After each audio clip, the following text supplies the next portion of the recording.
ఇందాక బ్రోషర్‌లో చదివాను inter disciplinary, multi disciplinary అని చెప్పి. సో, విశ్వవిష్వానిలో కంప్యూటర్ సైన్స్ చేస్తే how does that take forward?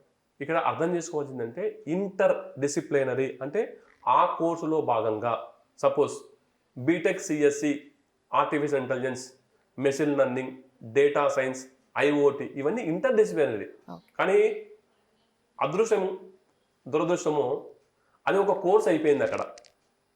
కానీ విశ్వాని బిఎస్ కంప్యూటర్ సైన్స్ కోర్సులో ఏంటి అంటే ఇందులో టెక్నికల్ ప్లస్ మేనేజరియల్లో ఫైనాన్స్, హెచ్ఆర్, మార్కెటింగ్ అలా మల్టీ డిసిప్లినరీ అనేటువంటి సబ్జెక్ట్స్ మనం ఇంట్రొడ్యూస్ చేశాం కాబట్టి ఇది techno managerial multi disciplinary course అవుతుంది. అక్కడేమో ఇంటర్ డిసిప్లినరీ కోర్సు బీటెక్లో అవుతుంది. మల్టీ డిసిప్లినరీకి ఉన్న అడ్వాంటేజ్ ఇంటర్ డిసిప్లినరీకి ఉన్న అడ్వాంటేజ్ చాలా డిఫరెంట్గా ఉంటుంది.